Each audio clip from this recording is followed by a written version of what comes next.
Assalamualaikum warahmatullahi wabarakatuh. Kami dari kelompok 2 akan mempresentasikan tentang model konseptual database. Di sini sebelumnya perkenalkan dulu, nama saya Najwa dengan akhiran NIM 016. Lalu nanti dilanjutkan oleh teman saya yaitu Rafi Al-Mahdi dengan akhiran NIM 008. Di sini ada 2 topik pembahasan. Yang pertama, perencanaan database dan perancangan database. Tujuannya, yang pertama untuk memahami konsep dasar database, yang kedua untuk memahami data model, yang ketiga mengetahui tahapan perancangan database. Yang pertama ada konsep dasar database. Jadi apa itu database? Database adalah kumpulan data yang saling terhubung lalu disimpan secara terstruktur yang bertujuan memudahkan penyimpanan, pencarian, dan pengolahan data. Lalu ada struktur database. Struktur database ini terdiri dari yang pertama data type, yaitu tipe data yang dipakai. Contohnya nama, itu string, umur itu integer. Jadi huruf itu string, angka itu integer. Yang kedua ada relationship atau hubungan antar data. Contohnya seperti mahasiswa berrelasi dengan mata kuliah. Lalu yang ketiga ada constraint atau aturan atau batasan-batasan dan syarat yang harus dipenuhi. Contohnya setiap NIM harus unik. Lalu mahasiswa hanya bisa mengambil maksimal 24 SKS per semester. Nah, di sini kita masuk ke konseptual database. Di sini ada 5 tahapan perancangan database. Yang pertama, requirements analysis atau analisis kebutuhan. Di sini, di tahap ini, kita cari tahu dulu apa yang sebenarnya dibutuhkan. Kayak data apa saja yang harus kita simpan, lalu siapa saja yang memakai. Misalnya perpustakaan yang dibutuhkan data buku, anggota, dan pinjaman. Lalu ada yang kedua, logika desain atau desain logika. Setelah tahu nih kebutuhannya apa, setelah kita analisis, kita mulai merancang hubungan antar datanya. Kita bisa buat model seperti entitas relationship diagram. Entitas relationship diagram ini bisa dibuat di web ya. Nama webnya itu ada Draw.io atau sekarang Diagrams.net. Lalu di tahap yang ketiga ini ada physical design atau desain fisik. Jadi di tahap ini baru ditentukan bagaimana data ini disimpan di dalam komputer. Jadi caranya kita memilih software, misalnya DBMS seperti MySQL, lalu bisa menambahkan indeks agar pencarian datanya itu menjadi lebih cepat. Lalu setelah 3 tahapan itu tadi, setelah itu kita ke tahap keempat yaitu implementation atau implementasi. Jadi tahap ini waktunya beneran untuk membuat database. Kita buat tabel dan bisa juga buat aplikasi atau website untuk menggunakannya. Misalnya kayak kita menginput query-query di MySQL untuk membuat tabel buku, anggota, peminjaman, dan lain-lain. Lalu membuat aplikasi supaya si user ini bisa input dalam pinjaman, supaya user ini tidak harus menambahkan kayak query-query atau merubah-rubah, itu tidak bisa. Jadi database yang sudah kita rancang tadi, kita bisa untuk merubah tadi ke dalam bahasa PHP atau bahasa lainnya. Lalu di tahap terakhir ada modification dan maintenance, perawatan dan perubahan. Nah, setelah database-nya itu tadi kita pakai, pasti nanti akan ada perubahan atau perawatan. Misalkan ada fitur baru atau ada error, ada bug, atau ingin menambahkan data. Lalu selanjutnya data model. Apa itu data model? Data model adalah cara menggambarkan data di dalam database, lengkap dengan hubungan antar data dan aturan-aturannya. Jadi, data model ini bukan data asli, tapi rancangan atau peta yang menunjukkan data apa saja yang ada, lalu detail dari data, lalu hubungan antar data, lalu aturan yang berlaku. Jadi data model ini diibaratkan seperti dalam rumah. Kita ini udah tahu posisi kamar, dapur, dan aturan-aturannya, tapi rumahnya sendiri belum ada. Jadi masih rancangan tapi belum nyata. Lalu masuk ke operasi data model. Di sini ada dua jenis operasi. Yang pertama, operasi dasar atau basic. Operasi dasar ini yaitu sudah otomatis ada di sistem database, misalnya insert, delete, update, retrieve. Kalau operasi buatan atau user defined ini yaitu dibuat berdasarkan kebutuhan pengguna. Misalnya menghitung IPK mahasiswa.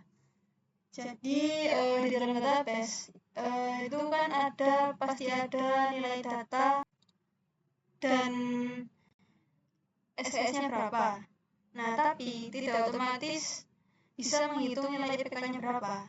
Nah, maka dari situ perancang database ini membuat operasi khusus berupa fungsi atau prosedur-prosedur yang ditambahkan di dalam sebuah database.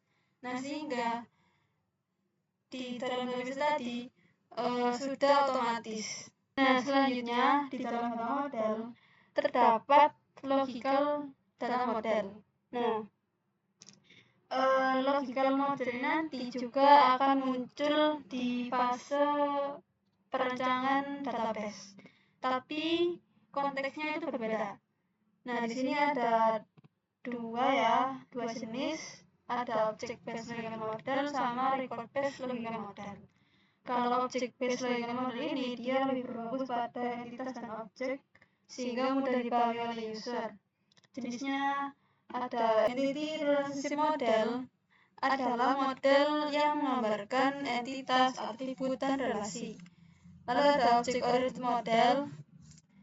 Object oriented model ini adalah model yang punya data dan metode atau fungsi yang mirip dengan OOP.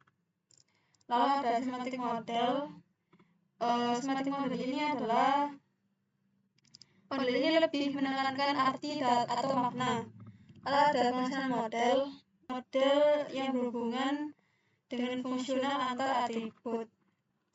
Lalu ada record based logical model, ini berfokus pada cara data disimpan di dalam database. Jenis-jenisnya ada relational model. Relational model ini adalah model ini itu berbasis tabel. Ini yang paling umum biasanya menggunakan SQL. Lalu ada network model.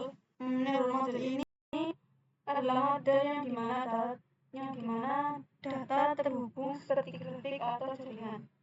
Lalu ada hierarchical model. Model ini adalah data yang berbentuk pohon, ada parent dan ada child.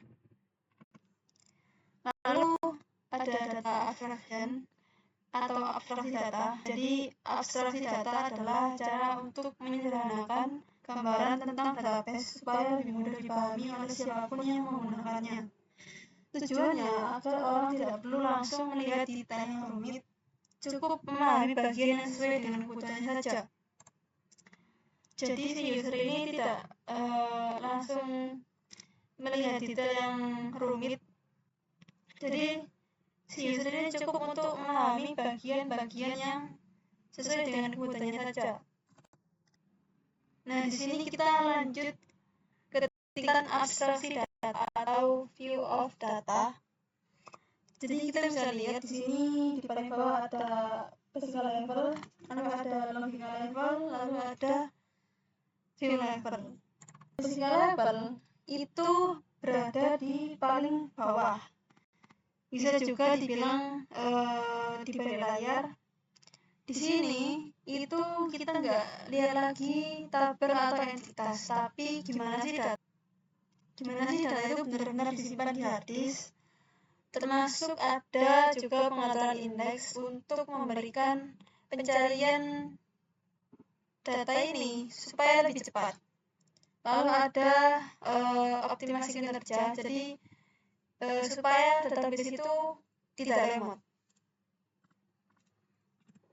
Lalu ada logika level. Di sini logika level ini adalah level menengah.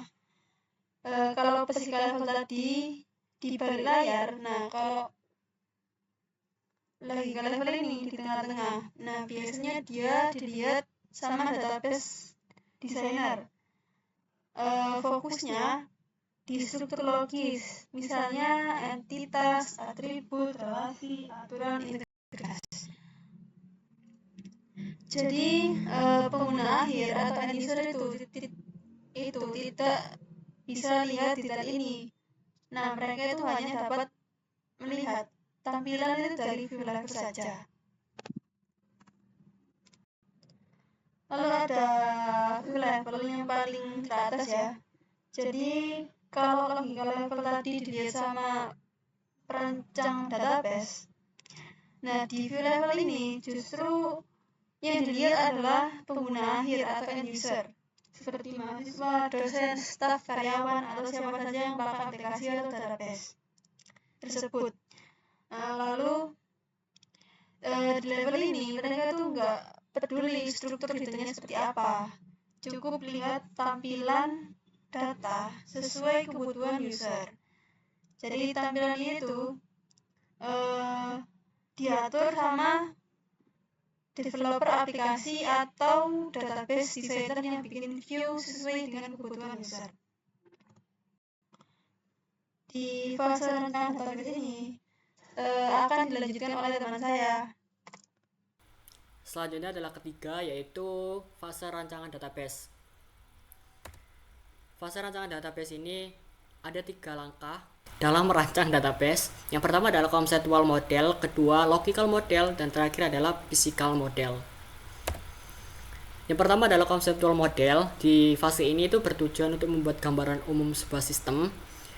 Jadinya kayak berbentuk sebuah IRD sederhana berisi tentang entitas dan relasi. Jadinya kan kita udah analisis apa aja yang dibutuhkan oleh user atau sebuah organisasi perusahaan. Jadinya kita itu menggambarkan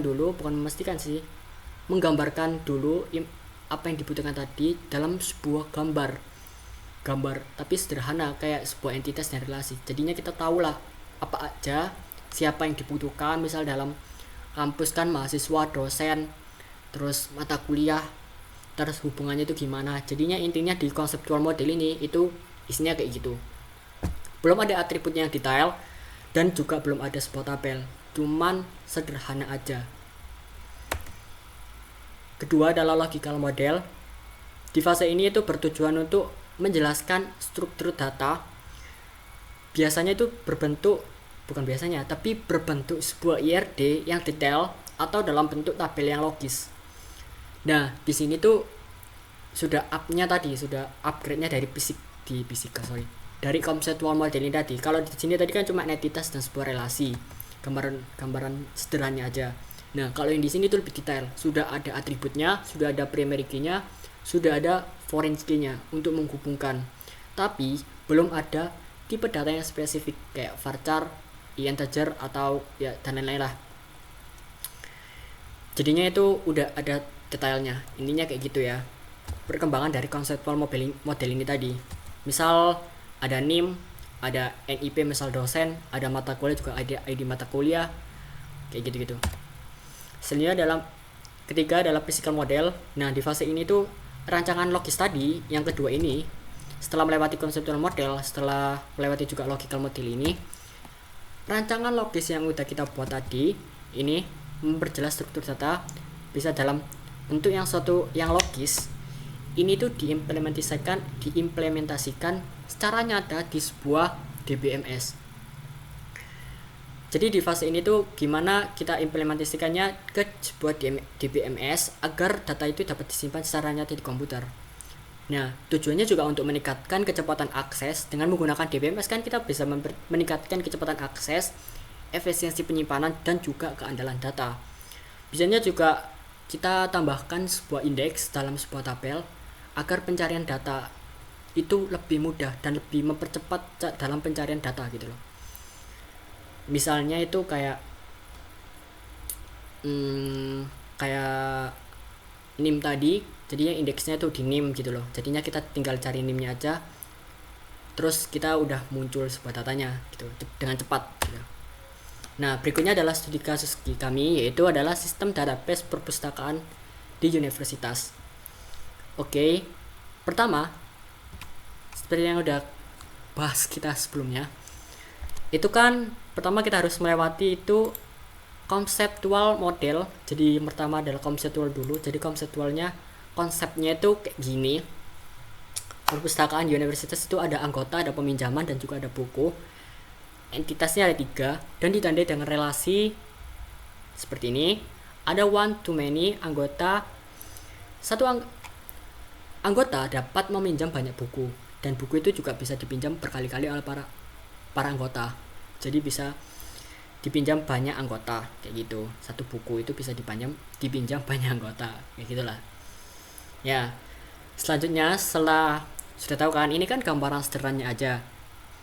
Ya emang ini kelihatan kayak gini sih. Misal soalnya ini kasusnya itu gampang. Misalnya dalam sebuah kasus yang perusahaan gede kan nggak cuman gini aja, lebih kompleks lagi. Nah, jadinya tuh kita cuma tandai relasi-relasinya aja kayak gini-gini. Kita nggak perlu mikirin sebuah atribut primary key-nya apa, kita nggak perlu taruhnya itu gimana, kevalitannya itu gimana. Kita cuma butuh ini aja, pertama konseptualnya, agar itu kita tuh tahu lah kebutuhan usernya itu apa aja setelah kita analisis kebutuhan tadi ya, kebutuhan tadi. Nah, selanjutnya next stepnya adalah perkembangan dari ini, yaitu IRD secara detail seperti ini guys, seperti ini teman-teman, sorry. Nah, di sini tuh udah ada atribut yang lengkap, sudah ada primary key-nya juga, sudah ada foreign key-nya juga. Nah, ID anggota, ID buka sudah ada di tabel peminjaman ini. Bisa berbentuk sebuah IRD seperti ini, bisa juga sebuah bentuk tabel logis yang lain. Ini kan aku kan berbentuk seperti ini ya. Bisa juga ada tabel gitu loh, tabel terus dihubung-hubungkan. Ya, kayak gitulah, sama aja. Intinya itu logisnya udah jelas banget. Ada namanya, ada primary key-nya tuh apa gitu. Ini ID anggota, ini primary key ya, teman-teman. Nah, ID buku juga primary key. Di sini ID peminjaman juga primary key, foreign key-nya di peminjaman ini itu ada ID buku, ada ID anggota. Oke. Setelah digambarkan secara logis kayak gini, kita kan udah tahu tuh relasinya juga udah tahu, one to many.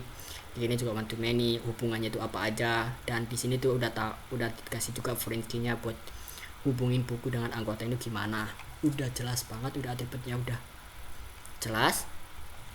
Next stepnya adalah diimplementasikan ke sebuah DBMS, Database Management System. Nah, DBMS yang gua pakai sekarang ini adalah Microsoft SQL. Oke, di sini sudah ada tabel buku seperti tadi, tabel anggota, dan juga tabel peminjaman. Nah, di fase ini kan udah jelas tuh.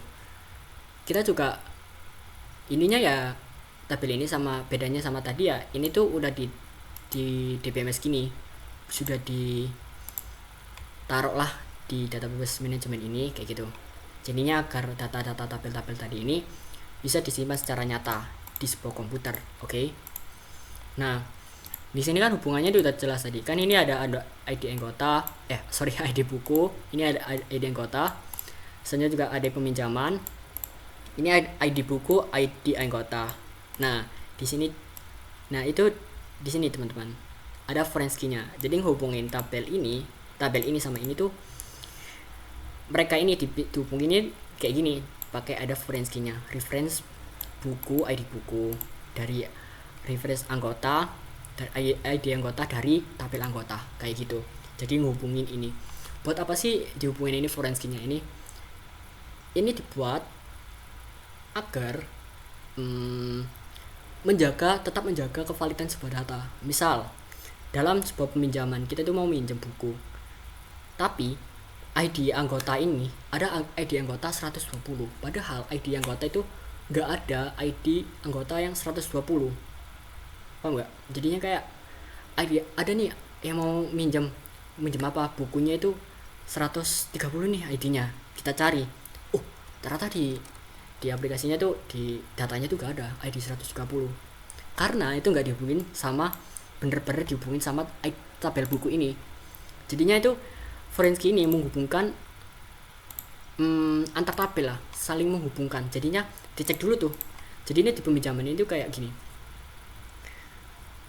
bener nggak di rak buku itu ada buku ini, bener nggak dia tuh sudah daftar jadi anggota, bener nggak dia tuh udah jadi anggota. Jadi kayak gitu Forenski ini tuh gunanya tuh kayak gitu, mastiin lah, membenarkan, memvalidkan.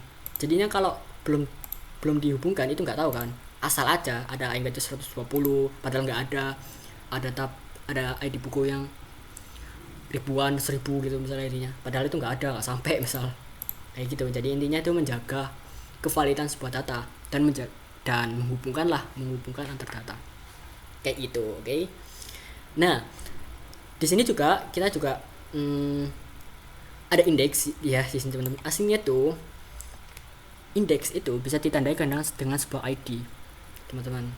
Kan indeks itu adalah untuk mempercepat pencarian sebuah data kan. Kalau kita cari satu-satu tanpa indeks seperti ini, kita itu sistemnya itu bakalan nyari satu persatu dari banyaknya data. Ini kan dikit nih datanya, nggak sebanyak itulah datanya. Tapi misalnya data dalam sebuah perusahaan atau organisasi itu pasti ratusan ribu bahkan jutaan misal, apalagi yang gede kan perusahaannya, pasti banyak banget. Jadinya perlu sebuah indeks agar sistemnya tuh nggak perlu nge-search satu-satu, langsung lompat ke data yang sudah kita cari tadi dengan menggunakan sebuah indeks. Nah, ini aku create indeks ini. Kalau kalian nggak paham apa itu create indeks di sini, nah misal di sini tuh tergantung sebuah perusahaannya apa, tergantung kebutuhan perusahaan, bukan gitu sih, tergantung kebutuhan perusahaan atau sebuah organisasi. Di sini saya tambahkan indeks buat judul, nama di sini kan. Oke, ini tuh buat apa? Aslinya ya nggak perlu, misal nggak perlu, nggak apa-apa, nggak usah. Tapi kan tergantung kebutuhan. Diulangi lagi ya, kebutuhannya. Misal sebuah perusahaan itu sering banget make atau nyari sebuah, nggak cuman ID aja tapi nyari nama gitu, nyari judul, kan bisa lebih cepat itu pakai gini, ditambahkan lagi sebuah indeksnya lagi, dijadikan sebuah indeks, create index, dibuatkan sebuah indeks lah. Jadi misal nyarinya itu namanya Raffi, langsung lah lompat ke namanya Raffi, kayak gitu sistemnya. Jadi Raffi itu banyak gitu kan, misal kayak gitulah. Ini tuh biasanya dibutuhkan itu misal aku tuh kayak pengalamanku ya, sedikit pengalaman di PDAM. Dulu itu magang di PDAM waktu SMK itu biasanya dalam waktu pembayaran ada pelanggan itu yang lupa namanya, kodenya atau apa, aku lupa dulu, ID PDAM-nya atau apa ya. Nah, jadinya saya itu perlu cari datanya itu dengan menggunakan nama dan alamat kayak gitu. Jadinya saya cuma carinya tuh kayak dengan nama, alamat kayak gitu. Nah, itu diperlukan banget tuh indeks kayak gini. Jadi nggak perlu cari satu-satu kan, apalagi datanya di PDM, misal PDM kan udah gede banget tuh, banyak banget kan datanya. Jadi tuh sistemnya lebih cepet nyarinya gitu loh, nggak perlu nyari satu-satu. Nah, setelah ketemu kan namanya kan nggak harus tuh pakai ID kan, bisa juga pakai nama. Setelah namanya tahu kan, aku udah pencet tuh datanya. Nah, di situ kan udah ada kan ID-nya, namanya, alamatnya. Oh ini, jadi ya setelah itu aku catat tuh ID-nya mereka, aku kasih buat mereka melakukan pembayaran. Biasanya tuh lupa, apalagi yang udah sepuh atau rumahnya orang tuanya gitu, dia tuh anaknya, misal anaknya terus mau bayar PDAM orang tuanya, kayak gitulah. Oke. Nah, setelah itu diimplementasikannya ya, jadinya ya selanjutnya kan nextnya tuh misalnya dalam proses database kan di run kan, di execute lah, diimplementasikan, bukan diimplementasikan ya, dijalankan. Hasilnya itu ya kayak gini teman-teman. Tadi aku nggak keren, aku bisa jadi run sih tapi nggak run, aku lihat kan di sini aja ya, hasilnya kayak gini. Nah ini kayak gini lah, kayak gini hasilnya tuh kayak gini. Nah ini tuh udah diimplementasikan ke dalam sebuah database, udah dijalankan dan udah berhasil ya. Itu tahap implementasi. Nah selanjutnya adalah metodologi perancangan database. Yang pertama adalah membangun model konseptual model, membuat model data sesuai kebutuhan tiap user, identifikasi entitas, atribut, relasi, dan parameter. Kedua, membangun dan memvalidasi logical model, ubah model konseptual ke bentuk tabel dan relasi. Seperti tadi, lakukan normalisasi dan validasi dengan transaksi user. Ketiga adalah membangun model global, gabungkan model lokal jadi satu model global, preview agar sesuai kebutuhan dan bisa dikembangkan. Keempat adalah rancangan fisik, tentukan struktur file, index, kebutuhan storage, atur mekanisme keamanan dan juga integritas data. Selanjutnya adalah faktor kesuksesan dalam merancang sebuah database. Yang pertama adalah kerjasama dengan user. Database harus dirancang dengan melibatkan user supaya sesuai kebutuhan yang nyata. Kedua, mengikuti metodologi dengan lengkap. Proses merancangan harus dijalankan tahap demi tahap, jangan ada yang terlewat. Ketiga adalah mempertimbangkan struktur dan aturan perusahaan. Rancangan database harus menyesuaikan kondisi organisasi dan menjaga integritas data. Misalnya tidak ada data yang ganda dan tidak salah. Keempat adalah gunakan teknik pemajalan data. Kombinasikan langkah-langkah penting seperti konseptual, normalisasi, dan validasi. Apakah database bisa dipakai untuk kegiatan sehari-hari? Menguji apakah database bisa dipakai untuk kegiatan sehari-hari. Misalnya itu pengaplikasiannya ya. Nah, terakhir ada kesimpulannya. Perancangan database adalah proses penting untuk membangun sistem informasi yang terstruktur dan efisien. Tahapannya meliputi model konseptual, logikal, dan juga fisikal yang saling terhubung dari rancangan awal hingga penyimpanan data di DBMS.